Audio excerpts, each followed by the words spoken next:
Welcome to Cryptoland. I'm Krishna Andavolu, and today we're talking about the banning of Bitcoin in China and the ripple effect it's created around the world.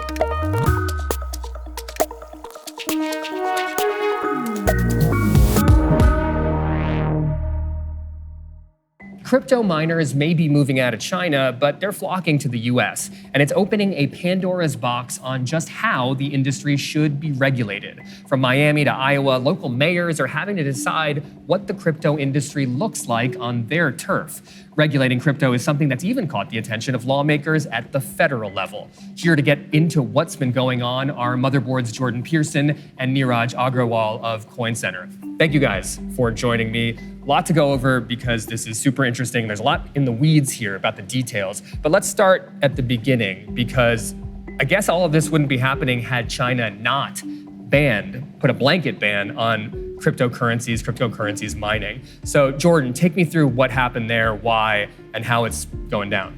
Yeah, so this is something that has really kind of been percolating for almost a decade. China has been basically trying to stamp out various aspects of the cryptocurrency industry for years, really.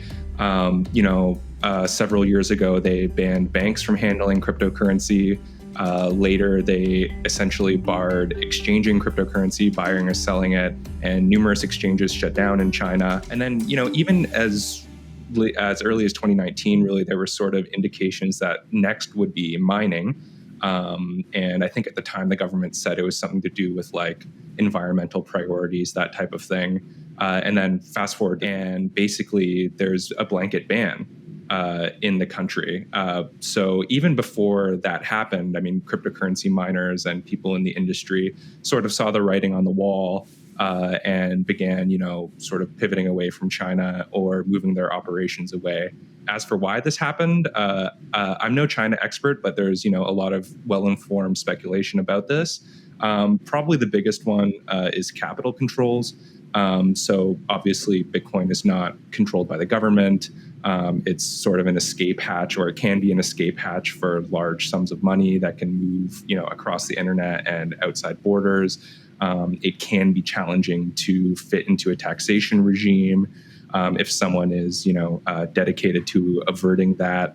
Now we're in a situation where a lot of these miners and businesses are seeking more stable regulatory regimes, let's say, and finding themselves in the States. Now, this might be a stupid question, but what was the landscape of Bitcoin and other cryptocurrency mining in China prior to this ban and prior to these regulations? Was it a huge industry with millions of people involved? What are we talking about here?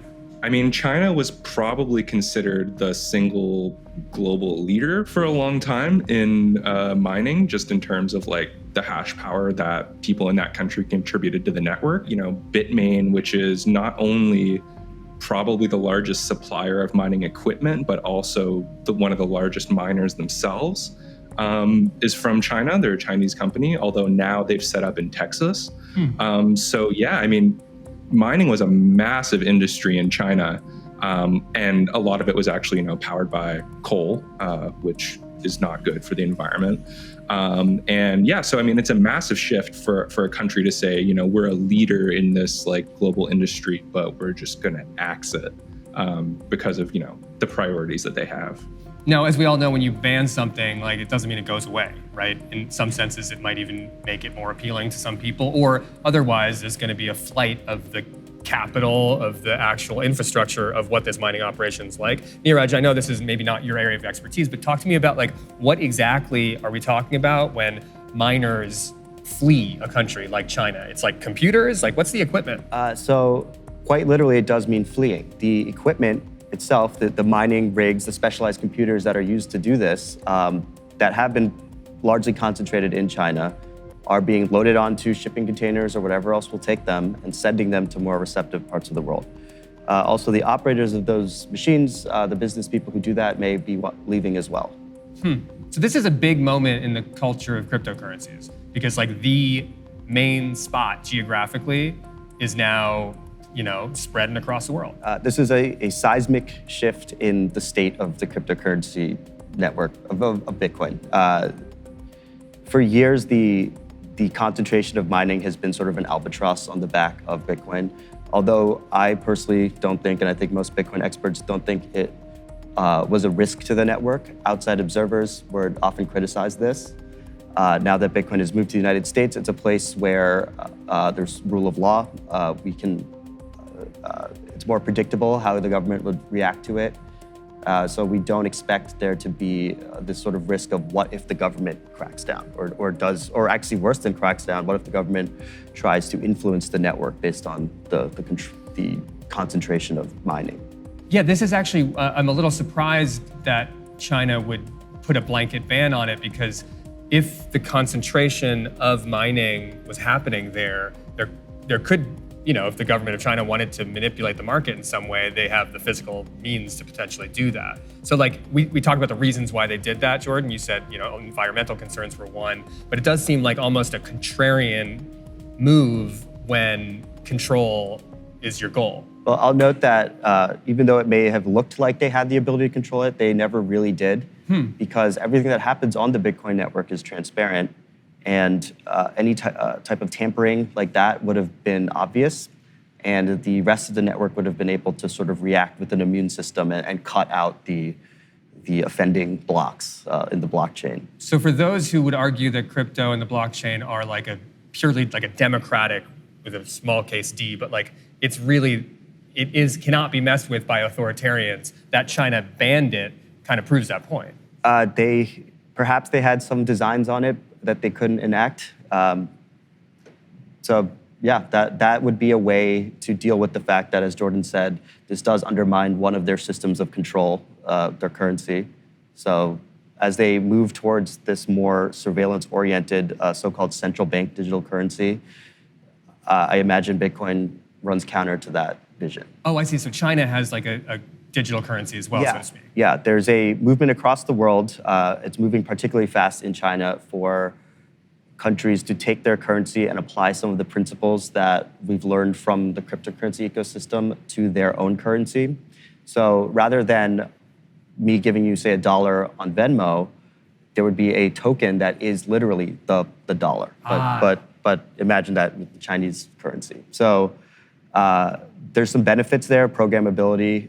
There's also some scary things about that. Surveillance becomes much easier. It is not hard to imagine turning off someone's money, right, if they offend the state in some way. Which the state can already do by freezing bank accounts and otherwise. Interesting. And there's a whole bunch of implications of that and the theory of cash and privacy, and we'll get into that when we get into the regulation stuff. But now that a bunch of miners and their mining equipment, computers, are spreading to other parts of the world, especially here in the US, where are they going in the US? What are the hotspots? Yeah, miners want to move to a place where there is abundant, cheap power. So there's, of course, abandoned dams and things like that, where upstate New York, I believe, is like that. And a lot of miners are actually finding a home in Texas, where we flare a massive amount of natural gas. We just burn it. So why burn it when you could turn that into this productive resource, which is power to secure the Bitcoin network? And then Texas, Jordan, is also on its own grid and stuff, right? We learned that. Yeah, that's right. Texas has a fairly deregulated grid, which, I think a lot of advocates would say causes problems for Texas. Well, we saw, yes. That, when that's right. The freezing storm, of course, that was, terrible losses of life came from that, et cetera. And I guess the other part of that is having a decentralized grid lets, Bitcoin miners sort of strike more sort of bespoke deals with different power generators that might, get them a better rate, essentially on the power that they need to make a profit. Wow, that's interesting. So, okay, we got Texas, we got places like Buffalo where there's cheap power because of hydroelectric stuff. Where else? Because the interesting thing about Buffalo to me is big industry was there because power was easily accessible. You didn't have to transport it because hydroelectric power. Okay, cool. We're going to make coal. We're going to make steel there, et cetera. So is the mapping of new Bitcoin hotspots, does it map to the old topography of big industry because of the availability of big resource? That is definitely part of it. There's also there's a case of a nuclear plant that was not viable because there weren't enough buyers around it to run this plant. Now suddenly being viable again and running. So that is a great type of use of this thing. Wait, go into that. So a nuclear plant that was offline came online because it didn't have enough purchasers of power to kind of justify its continued existence. And now Bitcoin is an option for them to create an on-site use of the power that is paid for. Wow. I mean, maybe this isn't technically correct, but it sounds to me like there's a nuclear power plant that's running because of cryptocurrency. That's how I think of it, yeah. I didn't know that. Were you going to say something, Jordan? This happens everywhere also. Like every source you can imagine that would generate power, I think, is probably looking into, generating Bitcoins with that power, from wind to gas to, anything really. And I think this is interesting for a regulatory question, because this is where it starts coming up against New York's green priorities and any green legislation they might have, because, it's keeping a nuclear power plant alive, but by the same token, it's keeping, fossil fuel plants alive. Right. And the deciders there are the people fleeing China. The deciders there are the people who are really interested in mining. When you say deciders, what do you mean? Yeah, and municipal governments would also. Yeah, the buyers of that power. So and by power I mean electricity. So if we're in a free market situation and you have a bunch of different energy providers, the people who are purchasing that energy in that marketplace, some of them are now people fleeing China to come and try to mine Bitcoin. Yeah, people will go where the power is cheapest. So now we have it seems like a bunch of conflicting interests to some degree, or corresponding interests, which is to say a new bunch of people who are looking to do business, some mayors and other local politicians who think this might be a good thing to have on their home turf. What are the incentives that mayors and governors and whatnot might be giving to people for the crypto industry to be in their backyard? One incentive that I can think of and I've seen sort of play out is a desire to make their town or whatever it is more techy, right? to attract tech jobs and things like that. There's also benefits to, if your area has this type of stranded power, putting it to use and thus bringing whatever income you can to the town. Mm-hmm. Right, so which is to say, if big industry is fleeing, you can have crypto industry replace the literal warehouse one-to-one. Yeah. It's interesting. But then the power, the crypto, you mine cryptocurrency, but then that value is by nature decentralized. So how does it then centralize into a geographic location? You understand the question? Yeah. My answer to that is likely it's just being able to sell the power is already a benefit to the town or the area. There's also, in the case of Texas, there's arguments that are being explored and are sort of playing out that the amount of the miners are incentivized to not only use existing stranded energy, but create new sources of energy that are typically renewable.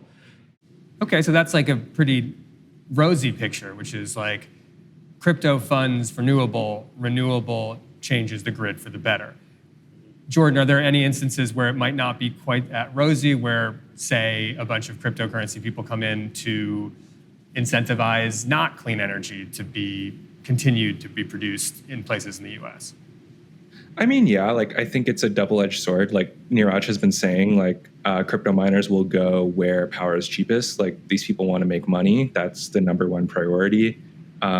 So whether that opportunity for profit is on an oil patch, that's where they'll go. Whether it's on a massive hydro dam, that's where they'll go. Whether it means they need to build even a new power substation or something to sort of capture where that energy is stranded at the source.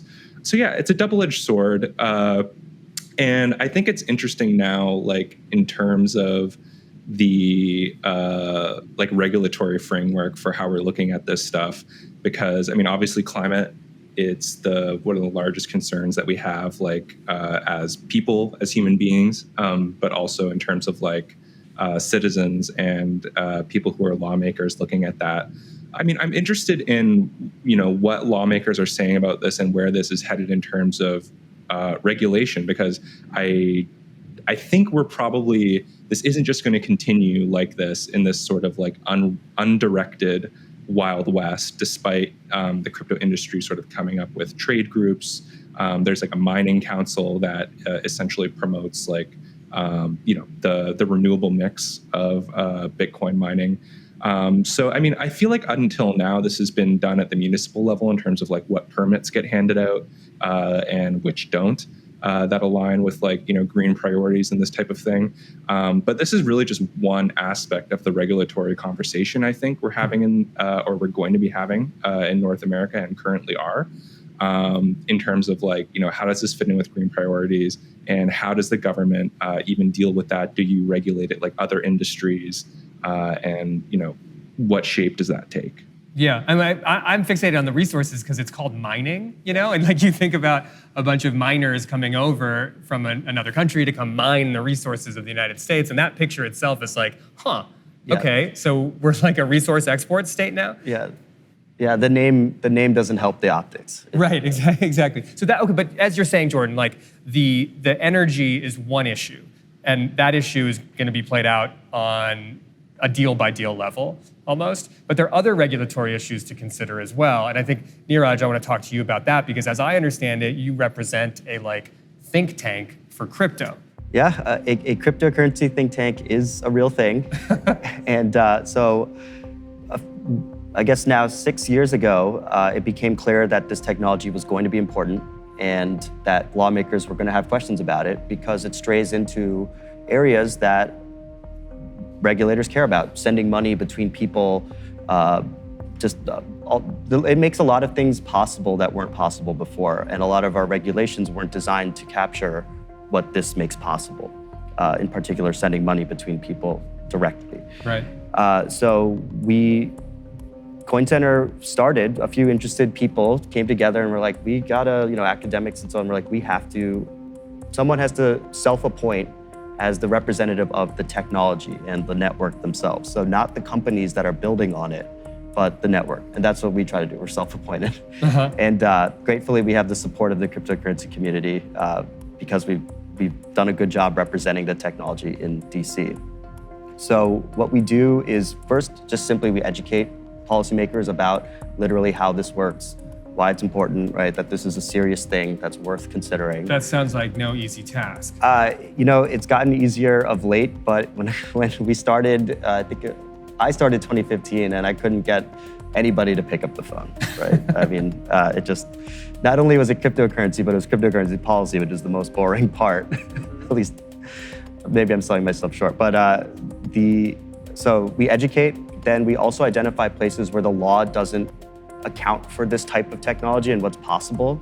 A great example is how we regulate money transmitters like PayPal or Venmo, the so-called third-party intermediaries. And then we research and develop solutions for those gray areas that we think would allow the network to thrive and protect privacy, so on and so forth. And then finally, we advocate, we lobby for those solutions where needed. So now we're into this moment where crypto is very real. It's proliferating in ways that are based on geopolitics, like China banning it. It has to do with resources like energy, oil, wind, and power. And then it's about the very private interactions of American citizens by way of trading currency. So there's a whole menu of regulatory things to think about. It strays into a lot of areas. So money transmission is just one. Securities law is a big component here. Just our own privacy. Oh, because people can securitize, you can group together cryptos into a financial product and sell that to people. Yeah, and you can actually literally create a security that is a cryptocurrency. Ooh. That's what the ICO boom was. Right. Many of those were securities. Interesting. So you have financial markets, you have energy markets, you have local revenue streams from bringing a mine into town. There's a lot to talk about. All right, so let's dig in. Yeah. Let's start with the headline though, right? Because even the White House's infrastructure bill, which obviously has a pained existence, there was a moment where crypto regulation was holding it up in DC as well. Can you guys explain that to me? Because it was a big deal and it was covered everywhere. But if for someone who wasn't paying attention to crypto, potentially like myself, it didn't quite make the wave that it may have made in the community itself. So we're talking about infrastructure and all of a sudden we're talking about crypto. What happened? So the infrastructure bill was moving through Congress and an amendment was added that was a so-called pay for, right? There's a lot of spending in the infrastructure bill, and the way our politics work is all this spending has to be paid for somehow. So you have to include revenue generating things. One of the pay fors was I think $28 billion was supposed to raise $28 billion by making a tax change to the way cryptocurrency is handled. Okay. And cryptocurrency people have no problem paying taxes. We've had we've had guidance on how cryptocurrency is taxed. If you buy Bitcoin for $1 and sell it for $10, that's a capital gain. You pay capital gains tax on that. There's a lot more complexity in there, which we can get to. So as the infrastructure bill was moving through Congress, it's what's called, what we think of as a must-pass bill. Like it's a freight train, it's not stopping. Right. So amendments that are added to it are very serious because they are going to become law, it's very likely. And the amendment that was added was a very wonky but important tweak to the definition of a broker in the tax code. Okay. Now, a broker, as we understand it, is, say, a company like Coinbase, right? They broker the transaction between me and whatever anonymous person, I don't know who they are, to buy Bitcoin from them. That's a broker. They make the deal happen. Like, we're good with that. But this was written so broadly, the new definition, that it could encompass pretty much any actor using a cryptocurrency network. So it could have been you or me. It could have been a miner. It could have been even a developer, someone who just simply published the code that other people use. And that's what free speech to just publish code. So we are like, that really set off a lot of alarm bells. And the cryptocurrency lobby, kind of for the first time in a really big way, united. All these, there's all these disparate interests in crypto. We're one of many groups and companies that do this type of thing, united to say like, wait a minute. We're good with paying taxes, but this is not the way to make such a drastic change that may seem insignificant to whoever drafted it, but it's very important to us at a technical level that someone like a developer is not classified as a broker. They don't do broker things. They can't file the forms that a broker files. They don't have customers, right? So this was a sort of 4 or 5 alarm fire. We had something like a week to get this fixed, and through hours, full days of intense negotiations, we were able to, one, pause the bill as we're like, hold on, there's something bad is here, and get a sort of counter amendment put up that addressed some of our concerns. It wasn't perfect, but it was better. It restricted the scope a little bit. Sadly, due to the politics of the world, it did not make it into the final bill just because it was a huge bill. And however, moving forward, there's plenty of opportunities to fix it, and we're pursuing those. So it didn't make it in that there's a regulatory framework being put upon Bitcoin here in the United States, and it doesn't necessarily fit. And it might actually have some definitions wrong. It might even be onerous in a way that could negatively affect the US's reception to a Bitcoin industry.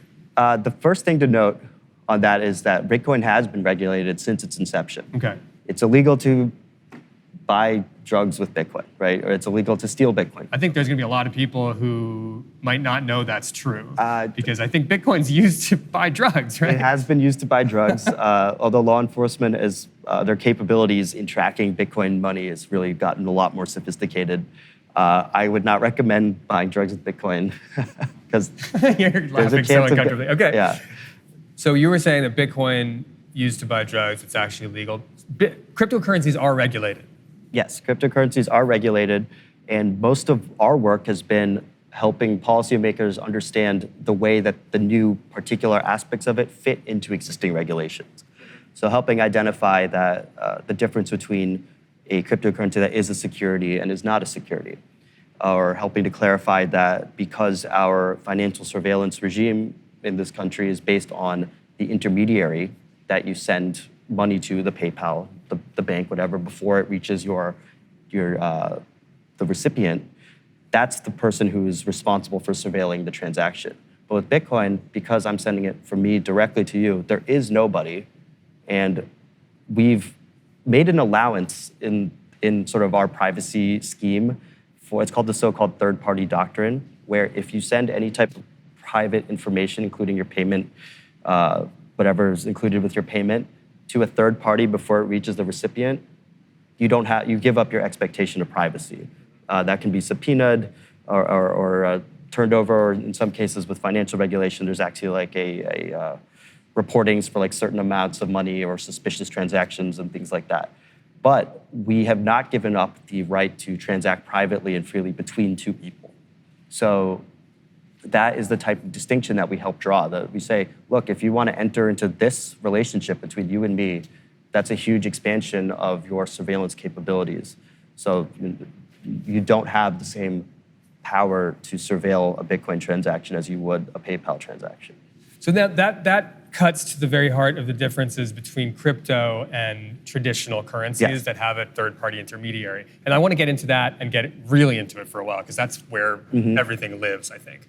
But let's broaden out one bit, because Jordan, like, what are the stakes of getting regulation wrong? Because obviously, like in China, they just banned the whole thing. But here, I don't think that's going to happen. But in the process, in the next year, 2 years, 3 years, 4 years, the road will be built through regulating the practice. So, like, in this instance of the infrastructure bill, basically getting the idea of what a broker is wrong, like, what is that an instance of as far as how the effect of regulation could cool the marketplace for making more cryptocurrencies, or corrupt the way that crypto, purists would want to see crypto change the world or exist in the world? Yeah, so I mean, if that's wrong, like, basically politicians are saying, okay, we know this bill says this, but like really it's meant to capture like Coinbase, but not all these other things. But if it's worded in such a way that it could capture all these other groups that Neeraj is saying like shouldn't really be included in this for literal technical reasons, like it is actually kind of impossible for a Bitcoin miner who's just mining a block filled with who knows how many people's transactions from who knows where in the world to act like a broker. That's very difficult to put into place. But I mean, if it's the letter of the law, then in theory, like that puts that participant in the market at risk of falling afoul of the law, which might not make a lot of sense, but nonetheless, that's the letter of the law. So in terms of like the quote unquote risks to the industry, I mean, you do sort of risk it being an unfriendly regulatory environment, just sort of by definition. So it would be a little bit ironic because, people are coming to America because they sort of intuit that this will be more friendly to their interests, that it'll be more of a sort of stable and safe regulatory regime. But as we're seeing, that's like not necessarily a guarantee because of exactly how this is sort of progressing. Like we may end up somewhere that is sort of the opposite of what they really wanted in terms of having a stable and sensible regulatory regime. Now, if I'm going to zoom out, so we may see a flight. We may see a flight. It's possible. Like, I mean, we don't know how this law would be applied if it becomes like enshrined in law as it's written. But I mean, who knows? Like we could see people who like, just like in China, sort of saw the writing on the wall. Like it's not explicitly banned, but they see this isn't going well. So they, pack up and leave. I mean, I think if I'm thinking about what cryptocurrencies are and what their function is as far as society and proposing a new way of doing business, a new way of using technology to orient human-to-human transactions, the very regulation of it itself almost seems anathema to it. Like cryptocurrency, to me, and maybe I'm not initiated too deeply into it, is about not having regulations. It's about like individuals making the regulations themselves through designing these cryptocurrencies and having a sovereign go away. It's not so much about an absence of regulation because, like I said, it is regulated and it fits into our regulations and like in some gray areas, but it's actually pretty clean. You treat it like cash, right? What draws some people to Bitcoin is the sort of tamper resistance, which you could call regulatory resistance, I guess, that a transaction can't be undone, or the it's very unlikely that the cap of 21 million Bitcoins will ever be increased. So those things are sort of regulated by the network. Yes, which is to say, if I design a cryptocurrency, which I could do, and then it was super popular and a bunch of people used it, like the idea is that it's designed by people for people. It's not a regulatory framework that is enacted by a representative government that has the power of the state. So it's like the power of the individual is at the core of what cryptocurrencies are. Yes. Theoretically and in practice in many ways as well. But it's hitting an entire level of other interference, so to speak, through regulation. And like, yes, it might be regulated today, as you're saying, but from the abstract to what's actually happening in the world today, like that's kind of the journey that we're on, right? Yeah. There's as it grows in importance, it sort of comes in waves, and we're in a wave right now where policymakers want to make sure that as it grows, they're positioning the right regulations to avoid some illicit activity or whatever, tax evasion, whatever it might be. So that's what's happening now. We've reached this new phase of growth of the cryptocurrency market and industry and community. Sure, because it's even something like a senator would know what it is, which wouldn't be the case 10 years ago. Okay, so then let's talk about the very nature of the currency, because what I hear you say is like you want it just to be treated like cash, which is to say it's a piece of paper that can be passed back and forth. It has a value based on, I guess, it has a value, and it can be paid. It can be used for any kind of, what's the word when you buy something and sell something? Transaction. Transaction, exactly. And that it's up to the people to use it as they would want to. With the government getting involved, it's possible just by nature that it's a digital transaction, that they would treat it like a digital transaction today, which is I pay you with PayPal, I pay you with Venmo. But that's not actual money, that's like a copy of the money through a broker like that facilitates that transaction. Yeah, it's a ledger entry. It's an IOU from PayPal for your dollar. The best way to describe Bitcoin is actually from the Bitcoin white paper. It's peer-to-peer electronic cash. That's it, and it's cash for the internet. And we're moving into this age where cash is increasingly under threat. Eventually, paper cash is going to be gone. It just seems like that's the writing on the wall. Yeah, I mean that's actually even like, if not true policy, but like places like India, they're like cashless society. Right. So that is a nightmare for privacy, right? Think about, there are things that are that you want to keep private. You just do. Be it a risky political donation or like a risky purchase of anything that, I won't say what it might be, but anything. So we should have the right to move money privately, right? It's an essential part of operating in the world. And to do anything of note, there's probably money involved. So some people would even argue money is speech in that way.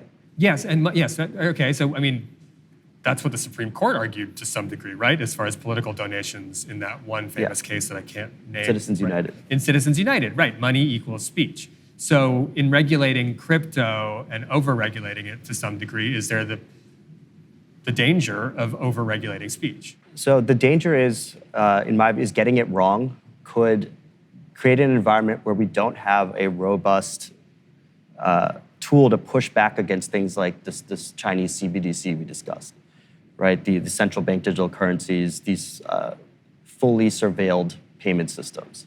So we need something private in that world, in the payments world. We need like the signal of payments. Oh, that's interesting. Yeah, because then it would be digitally based, but encrypted on both ends, and it's completely private, unless someone wants to talk about it. Yes, and it's important to note that even though it is more private, it's still not perfectly private. So we've reached a point where law enforcement is actually able to track movement of funds through the Bitcoin network. And the idea is if some illicit actor makes a mistake, sends it to Coinbase, whatever, that's when you catch them. And that's when the third-party doctrine comes into play, and they can subpoena Coinbase and get that information. Right. But then if I send you, not through Coinbase or not through a broker, if I just send you Bitcoin for something, it's still just a peer-to-peer interaction where there is no jurisdiction from the federal government. unless they make it. Unless they change the law and push against the constitutional boundary against such a thing. And they might, given that Bitcoin facilitates, the reality here is that Bitcoin does facilitate quite a bit of illegal activity. Whether we say that it's a good thing or a bad thing, amorally speaking, the reality on the ground is definitely Bitcoin helped the Silk Road get off the ground, and that helped Bitcoin become a tractable currency in the world. Were it not for those things, maybe there wouldn't be a Bitcoin in the way that we think of it today. So that sort of comes back to the cash analogy, which is way back before digital anything, there was cash. And cash could be passed back and forth between people, and the government wouldn't know about it. Couldn't know about it, frankly, unless someone was willing to talk about it. But the government issued the cash. That's not the same with Bitcoin. So if you want to go to a society, a time where cryptocurrency is treated like cash is issued by the government. Cryptocurrency isn't. Well, I see a tension there. Yeah, so dollars are issued by the government, but cash in this case, it's sort of private cash. We've created our own cash in the sense that it is a bearer instrument that I hand from me to you. So that's what I mean when I say cash. So I don't think it butts up against the dollar in that way. Okay, so cash is just like a gold coin. Yeah. Just an act, not something that's standardized by a government, but that has value on its own. Now let's talk about regulation, not unlike, this is a very a currency to currency kind of talk, and maybe if we went if someone has a background in financial analytics and things like that, they could follow well. But we also talk about regulation on a much more gross level, which is to say a town could say, we don't want Bitcoin here. Right? The city council could pass an ordinance. A state could say that to some degree for whatever reason. And that's interesting because it would be let's say if I'm a Bitcoin miner, I'm going to pay my electricity bills, I'm going to do my business, and then I'm going to sell my product, right? That's the game. That's the way American capitalism has worked. Of course, there's regulations on all kinds of things, but we're still just starting out on the regulations of how localities, states, and the federal government would do it with cryptocurrency. So does cryptocurrency force us to kind of rethink what a product is, how an individual community can regulate whether that product is made, sold, or bought in their town? I'm thinking in a very broad sense here because I'll give weed as your easiest example because it's newly legal. There's states that say, hey, it's legal here. Federal government says no. States say, yes, it's legal here, but then give the power for towns to be can't sell it here. No dispensaries here, can't grow it here. So there's almost threefold potential of legality and regulation. Is that something you might see with Bitcoin? Our counties and cities being hey, we don't want mines here. We think it's taking too much of our resources away. We don't like warehouses filled with computers because there could be a moral panic anywhere about you're making money that facilitates an illegal market. Again, I'm thinking ahead in those terms. And what's the so my question is twofold. What's the landscape when it comes to that kind of thing? And then what is the dangers of over-regulating it? And what are the dangers of under-regulating it? I can handle maybe the first part, and then I'll let Neeraj talk about the regulations because he knows a lot more about that than me. But we've done some reporting on different towns that have essentially put bans on new Bitcoin mines. So we're absolutely seeing this. Towns are dealing with this kind of whether they want to or not, because, you've sort of put your finger on it already. There's money there, there's companies, they're going to where they need to go to make money. So, in Quebec, you have the hydro utility there. They have crypto people banging down their doors, basically. I think the entire aluminum industry buys 75,000 megawatt hours from them or something. They have crypto people trying to get 300,000 megawatt hours out of them. So a utility or a municipality in that situation has no choice but to sort of figure out what the hell they're doing here with all of these new businesses that are kind of knocking down their door. So what that looks like and what the issues are in a community, I think, are highly variable. because every community has like different power arrangements, different power needs. So in Plattsburgh, New York, which was a place that put a moratorium ban on new Bitcoin mines, they did that because they have a power market arrangement where they only have a certain amount of cheap renewable power. And, that would go to like residents and stuff. But now Bitcoin miners were sort of sucking it up. So they put a ban on that. In other places, it could just be like, all of a sudden we've got like shipping containers popping up everywhere and they're ugly and people are mad about it. So now we have to deal like as a city, like in the most like, sort of like almost quaint way, like, these are ugly, what do we do with them? So like it's highly variable, but I mean, I think the thing is like they don't really have a choice but to sort of deal with this. There was even a case in Canada where a Bitcoin mine like essentially set up like a rogue power plant. They just did it. They just like tapped into a dormant natural gas well. They set up like massive generators and just started setting up a power plant and doing it. And then like literally the local community there is like, what's all this noise going on? So amazing. At that point, people don't have a choice, like, but to sort of like engage with this and regulate it in a sense and really just figure out like what they're even going to do with the situation that they're now in. So I'll let Neeraj handle like the wider regulatory implications from there, but like... Yeah, let me follow up on that for a second, because a Bitcoin mine, crypto mine coming to a community near you, like that's kind of what I'm hearing from both of you, which is, both like, okay, cool, and also like, wait, is that what people want? Like, is that a good thing? I'm not here to answer that question or to even propose an answer, but you have to deal with it if it comes to your community. And unless you know what the fuck this shit is, which like a lot of people don't, bottom line, it's really easy to see the word crypto and be like, no thanks. You know what I mean? Like, and I can think of a lot of towns I've been to that would very simply say, this sounds stupid. And also Chinese miners, like this is a xenophobic country in places for sure. So that said, like there's a lot that could be overlaid upon a community's decision whether to do it or not. I like the idea of like underground, you find a natural gas. There's all these like capped wells that are still emitting. You just find one of those capped wells and uncap it and then just make a little still crypto mine. That sounds off the grid and fun to me. But yes, so if you actually have to come in contact with one of these things, and I'm sure this is going to happen in community after community across the United States, like there's going to be stories of people who are into it, right? Like in Western New York, like in Miami, like you name it. And there's going to be places that aren't. So I guess like, and this is a broader question, we'll get to the regulation in a second, but what is the educational component that needs to happen to communities around the US to be like, hey, this isn't just like a criminal enterprise that you're letting into your community. Hey, this isn't just a energy suck at a time when we're thinking about climate change. How do you say to people, to a town council, like, this is gonna be great? What's that argument? Because I'd like to hear it. So the argument that I would make, and I think everyone comes to Bitcoin for sort of their own reasons, but I'm interested in sort of the privacy and autonomy element. In particular, its use in like authoritarian countries, things like that.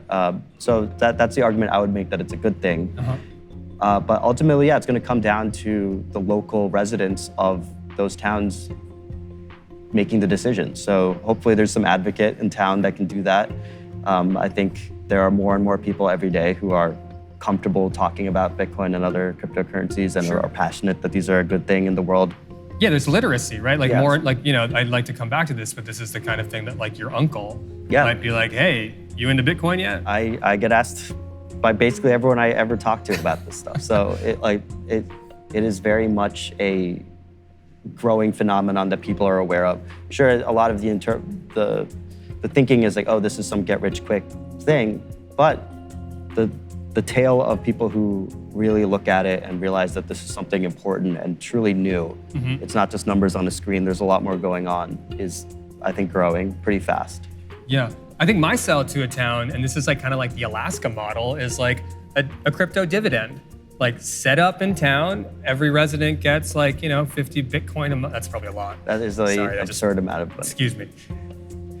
A 50th of a Bitcoin, that's still probably a lot, isn't it? Still a lot. every resident gets a certain amount of crypto out of this mine every month, every year, and it's going to be good for all of us. Is that arrangement happening? I feel like that must be. I'm not aware of any such arrangement. I wonder if the town would go for it. It sounds good. Sorry, so Jordan, that was to you, just sort of like the broader arrangements in that way. Have you heard of anything like that? I haven't heard of anything like that, although that sounds both fascinating and terrifying in equal measure, sort of a Bitcoin company town. But I mean, yeah, towns are definitely trying to be friendly to this. Like there's examples of like a mayor in Missouri who, wants to give everyone $1,000 in cryptocurrency.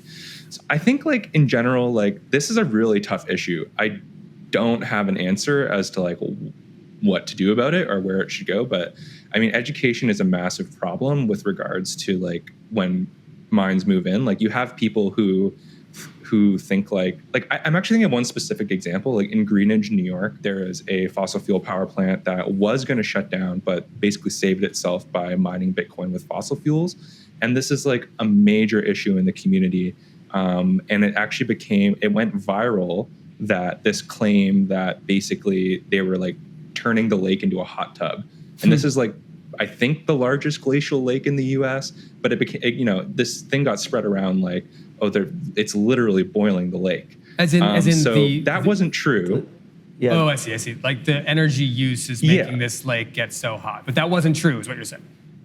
No, it was, I mean, like it's like any power plant, like whether it's mining Bitcoin or not, they have like, offshoots into the lake, and like it is an issue like with any fossil fuel power generation. But like because crypto comes into it, like I think it can like it gets a little bit skewed. And like so obviously, the largest glacial lake in the US is not a boiling hot tub because of Bitcoin. And I think that's, not necessarily particularly helpful to like bring up or say. But on the other hand, like I think you have people making what might be kind of spurious cases about like how Bitcoin mining can like Ted Cruz is like, Bitcoin mining will fix our power grid and 700 people won't die next time there's like a major freezing storm. And it's like, I don't know about that. Like, I think there's probably other issues with your grid than like finding another industrial customer for your power. So like, I think on both sides, like there's the potential for like misunderstanding and like misaligned incentives. And part of me kind of just wonders like if we'll become more familiar with this discussion, like as we start electrifying more things in society, start talking more about where power comes from for, not just Bitcoin, but electric cars, for example, and whether we'll just have more of a societal literacy to sort of talk about this stuff. I don't know how we get there, but I think education is like a tricky part of this because like I think on both sides there are incentives and misunderstandings about like, what Bitcoin mining actually does, what the environmental risks are, or how it can interact with the power grid. Like there's a lot of things like this is like new, it's really complicated. And like, unless you've been reading about it for like at least 6 months or something, like it's really hard to even like begin to understand it. So, I mean, I don't have an answer there. I imagine this is even amplified when you start talking about like, what if federal lawmakers think about Bitcoin? Like, do they even know what it is? Like, I think this is like a big issue across like, from here to here in terms of regulation. And I think like when you think about power grids and power pricing, like no one understands how that stuff works. Like different times of day versus demand. It's an entire industry and it's something that's really important that underlays the foundation of just being alive today that 99.9% of people would have no idea how it works. And so like that, now we're talking about regulating it because crypto mines are involved.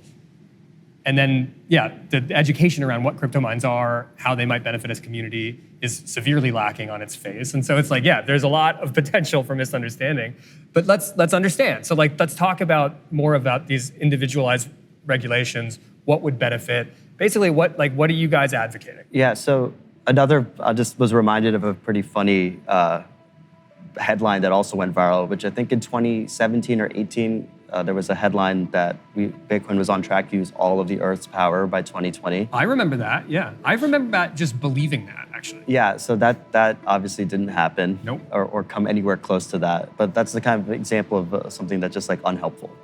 So there hasn't been any federal regulation proposed there, and I don't think there would be. It seems like a pretty local issue. I'm sure the energy use has colored some policymakers' view of the technology.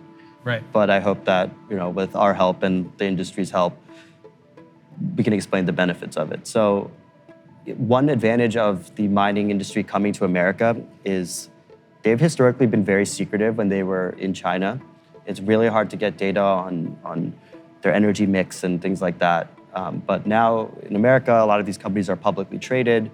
They have comms teams, and they are willing to explain themselves, I guess. And so we're getting better data about the energy mix that I hope makes the conversation more factual, at least. Right. Well, no, that's a really good point, actually, that there's the possibility of getting it right because of the ideally open nature of the democratic process. Like these executives could be called in front of a Senate panel. Yes. Right. And maybe the senators might not know how it works, but their aides probably do, right? And then you guys are out there, and maybe there's going to be another lobbying front that comes up. So this is another, like, the world that we live in today about cryptocurrency isn't the world that we're going to live in 10 years when it's more developed, when it looks like what it's going to become. But then the regulation side from the privacy aspect, let's get back into that, because I think environmental stuff and local politics stuff is one thing. And yes, as Jordan, you're saying, that will be played out a million times in a million different towns. But what is the foundation of the regulatory framework versus the privacy of what crypto should look like? So our financial surveillance regime, known as AML, anti-money laundering, and KYC, know your customer, among other things, all stems from the Bank Secrecy Act, which was passed in the 70s. And there's good reasons that we would want to see the flow of money in the world. And the Bank Secrecy Act was built off of this third-party doctrine, where you surrender your right to privacy if you use an intermediary. Okay. Back then, couldn't even imagine a Venmo type thing taking over. Now, of course, every transaction flows through an intermediary. So every dollar we spend is subject to surveillance. So like if I buy something on Amazon with my credit card, it goes through my credit card company to Amazon. Yeah, it actually goes through, I think, 5 companies. There you go. So there's a lot of touch points there. Yeah. Also, it's worth noting that the threshold for triggering reporting on a transaction is set as $10,000. But it wasn't designed to scale for inflation. So at the time it was written, $10,000 was worth $70,000. So this was really designed to capture pretty substantial movements of money. Who knows where it'll be in another 30 years, right? So it's becoming clear that the financial surveillance net is tightening more and more. That is where cryptocurrencies, I think, come in and offer the most sort of benefit to society. That it's a way to operate legally outside of the surveilled financial system, because you are not moving through the intermediary. Now, some people are uncomfortable with this, the fact that there's a better privacy tool out there that circumvents our surveillance system, but we do have the Constitution to fall back on for this. So it was already a dubious, the Bank Secrecy Act was already dubious, right? You're surveilling people's transactions and the net is shrinking and so on. So now if you want to enter into surveilling a transaction between me and you, no intermediary. So my so-called unhosted wallet, that's the term of art in the policy world, which is the wallet on my phone, not a Coinbase wallet, right, to your unhosted wallet. To enter into that relationship and spy on it is simply too intrusive. And so that's our backstop. So that's what we have to explain, is this is cash. Like I said, this is cash. You don't get to see that transaction.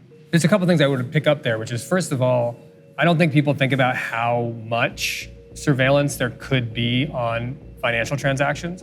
I think, broadly speaking, the federal government is surveilling us in ways that we don't even know about, from any different number of ways, from license plate readers to this, right? Like, So that's one thing. The second thing that I would push back on, though, is the world that you're living in is a world where people are using unhosted wallets, which is like, that's not really the world of Bitcoin for most people, right? Like everyone's using a big centralized thing like a Coinbase. Yes, I agree on principle, right? But in reality, aren't we already seeing this happening? Because the infrastructure, the landscape of cryptocurrency all goes through a couple big wallets. Right, and so those are the law enforcement touch points for cryptocurrency, the so-called fiat gateways. And the points where the crypto economy touches the fiat dollar economy. That's how we regulate this. And that aligns with what we talked about with the Bank Secrecy Act and money transmitter laws and things like that. And you're right that most people use a custodian that is a third party for their transactions. However, what's different is you have the option to use the unhosted wallet. You can use it. It's there. It's there for those who need it. And what you're saying is it being there underpins its value. Yes, that is what makes it a check on the system. And that's important. Yeah. Is that like actually is that threatened to go away? Like are there are people proposing regulations that would actually intrude upon that? So the infrastructure bill fight, though that was the moment that the most people took notice of the crypto lobby, it actually wasn't our first big fight even in the last year. In the final 2 weeks of the Trump administration, the Treasury Department dropped what's so-called midnight rulemaking. So right, as they're running out the door. So typically a rulemaking process is 90 days. We had, I think, 14 days that came over New Year's and Christmas. So it was a complete, it was a pretty big violation of process. And that the rule that was being proposed would start to intrude on the so-called unhosted wallets, the wallet that you control yourself. We were able to explain that this is a massive intrusion, not only, well, first we were able to explain this was a huge intrusion, but also that the process was disastrous. Again, it seems to happen a lot these days. And so thankfully that was put on ice and seems to have gone away. But yeah, that shows that there is some appetite somewhere to try to collect that information from people. Okay, this just occurred to me, and it might be dumb, but isn't that information already hosted on a decentralized bunch of servers? Like, if I send you from unhosted wallet to unhosted wallet, Bitcoin, or let's even say a different cryptocurrency with more privacy, it's still on a bunch of computers. Like that transaction is recorded in a ledger. So what are you talking about when you say privacy, like cash? So what they can see is one string of numbers sent some amount of money to another string of numbers, but they don't know who that is. And there's no requirement for the recipient or the sender to submit some type of report to the government. And I'm glad you mentioned, or some other cryptocurrency with more privacy functions, because those do exist. Yeah.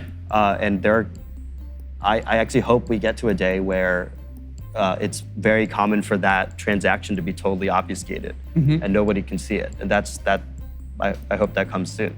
So there are technologies that do this, but I want every cryptocurrency transaction to have that feature. Or the ability to have that feature. Because that. Again, the real world we live in isn't unhosted wallets anymore, unless you're proposing a new technology where we all have unhosted wallets. We don't need new technology. We have the technology for that. We just need better user experience. Yes, it is. If I was to bring somebody into the crypto world, I would at first tell them to use a custodian probably as they got comfortable, because it does put some of the onus of lost passwords and things like that on the user. And if you lose your password, it's gone, right? Yeah. So I think there's a learning curve a little bit. Right, but these are all these little dots and nodes that could be connected over time with better design, basically. Not even technology, but just design.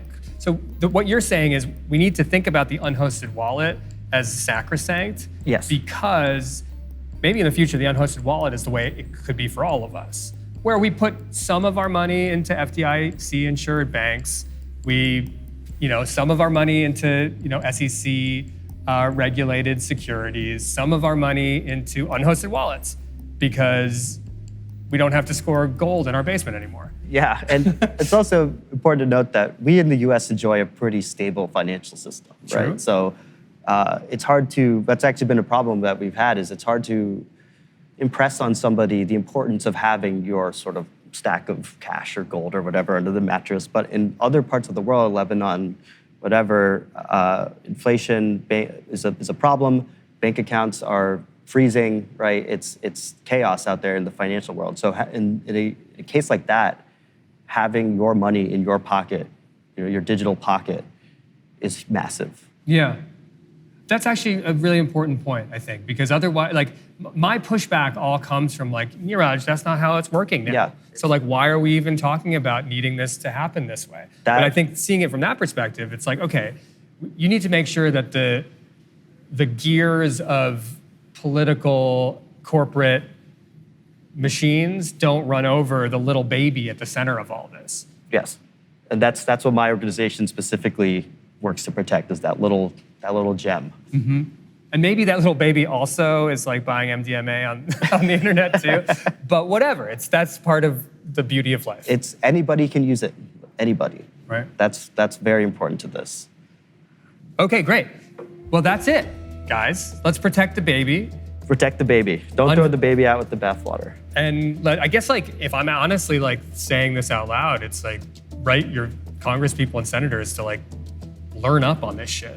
Yeah, even just showing them that this is an issue that they should be staffed up on and understanding. You don't even have to take a position, but it is something they should learn about. And I can see this playing on, like, left and the right? There's no, like, ideological center to this other than, hey, government, you shouldn't have control over every single thing I do. There's something for everybody. There's an anti-big banks narrative. There's a personal liberty narrative. I think there's something appealing for everybody here. And then, Jordan, like, just to wrap it up with you, like, if a crypto mine comes to your town and you see a bunch of moral panic about it, like, there's ways to, like, raise your hand at the town council meeting and be like, guys, like, let's be real. What we're talking about is privacy. Let's maybe even make sure that the mine gives us all money. Some shit like that, right? Yeah, I mean, I don't know if I have a position on, like, whether someone should think it's, like, go to bat for it or not. But I think, like, if a crypto mine is coming to your town and people are talking about it, like, read up on it, like really read up on it, and research it, find out how it actually works, what's actually at stake here. And, if the conclusion you come away from that is that, like, the crypto mine is, like, not good for your town or for the climate or green priorities, go and raise your hand. Or, if you come up with the conclusion that, like, oh, I actually am really into all this shit and, like, yeah, government fuck off, like, Bitcoin everything, then, like, yeah, go to the town council meeting and say that if you prefer. But I think, like, if I think this is not going anywhere. I think that as it continues to become, like, bigger business in the States, like, we're going to see more interaction with government, and regulation is coming one way or the other. So I think it behooves, almost anyone to sort of figure out what's actually going on here and come up with, some sense of where they stand on it and what the stakes of the issue actually are. And then, yeah, if you feel like it, go and say your piece where it, has a democratic impact in your community.